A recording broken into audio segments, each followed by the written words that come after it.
Hello friends and welcome back to the channel. In today's Skyrim mod video on PS4, I thought I'd use this opportunity to share with those of you that might be interested exactly what I do when I want to make certain that a mod that I've had issue with in testing has been completely removed from my save files so that it will not affect my game in any negative way. So I was testing this mod for a potential showcase for the channel, but I had issue with getting it to work correctly on PlayStation. This is one of the mods that's been ported from PC, and I had issues with characters not having their voices, and just overall I wasn't satisfied with it, and I can't really do a good showcase for it. But I want to make certain that it is completely removed, so this is what I do when testing mods. First of all, instead of going into the load order to remove it, I'm going to go into the mod itself, and from here I'm going to first disable, then delete it, and if I've bookmarked it, I'll remove the bookmark as well. I'm going to select the mod author's name because I had 3 sections of that mod active: the main mod, a patch for it, and then some fixes. I'm going to go in, disable that, delete that, remove the bookmark. Then I'm going to find the patch. And as you can see, it's already been disabled because the other 2 mods was deleted. It doesn't matter to me what order I do this in because everything will be removed. That was the 3 that I was testing. So now what I'm going to do is check and make certain that they are not in my load order anymore. I had them down at the very bottom. Now that could have possibly had something to do with it. I don't believe that my load order had anything to do with it. It didn't really say where these needed to go in the load order. But in any case, I'm going to check, and yeah, I can see, even though the images aren't loading right now, that it's not here.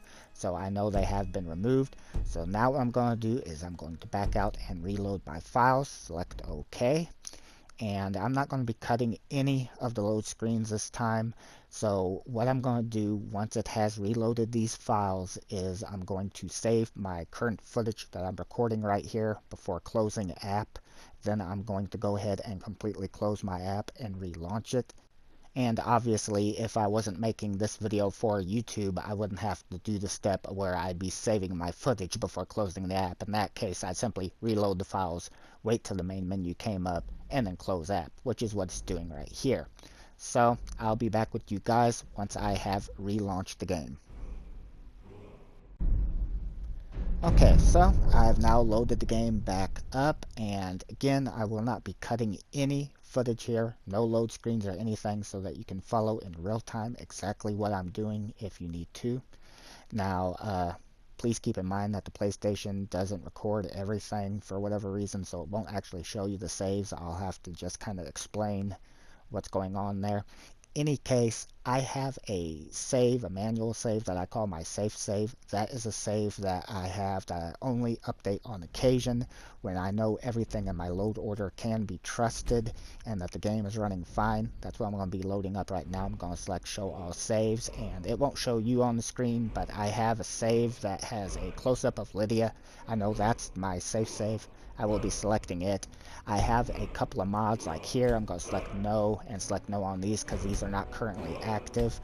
And then I'm going to select to use the current load order so that those particular mods, there's nothing wrong with them. They're just not active in my load order right now. And the ones that I deleted and removed, it's not even aware that those mods were there because, again, the save was made at a point before those mods were ever installed. That way I know for certain that there are no lingering effects of those mods at all in my save file. And it's not always necessary to do it this way. Sometimes with a particular mod, you could just disable, delete it, and then continue right where you left off. But when testing a mod, if I want to make certain that there is no doubt that everything in it was removed, then these are the steps that I take. And in doing so, I'm still on my original character. This is my original playthrough, my original save that I've had all these years, and that's with testing countless mods over the years and getting issues from them. So that's why I'm sharing exactly what I do when testing these mods for those that might be interested. And now the safe save has loaded up. This was the picture that I'm talking about. That's what you would have seen on the screen. I have a close-up of Lydia so that I can tell this save is different from the other ones. And I'm just gonna talk to her real quick because otherwise, for whatever reason, she just stands there. I don't know why she does that. Also, keep in mind that because of particular changes that you might have made since the point that your save would have been in effect, you might have to do some things like here. I conjure Serana and take an item from her real quick because she has an item on her in this save file that conflicts with a mod to stop her from using her necromancy. And so if I let her keep that item, she'll use it. So I'm going to take that item from her. But in any case, once I'm ready, I'm just going to simply make a few quick auto saves that will overwrite the saves that I had currently where that mod was active, so that I don't have to rely on this method again if the game crashes.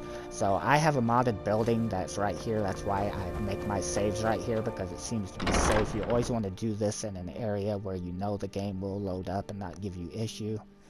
And for me, it's right here in Whiterun Field. Occasionally I'll get crashes here, but not often. So I've done it this way for years. This has always been my spot. Now that I've got those couple of autosaves, they have overwritten the save files that had the mods that I removed in them. And yeah, so anybody that's wanting to use those reputation mods, I don't have enough really there that I shot and understanding of it in testing to give you a good and proper showcase. But if you decide to test those mods for whatever reason, go into your active effects to see what your reputation is currently. It will tell you there. And know that some of the characters will be missing their voices for some reason. Also, you will have a note in your book section that says reputation. You can read that, and it will give you a quest to go speak to Erica in Solitude. That will give you some options to make changes to your reputation. When I tried to do that, though, it didn't seem like it worked very well and stuff.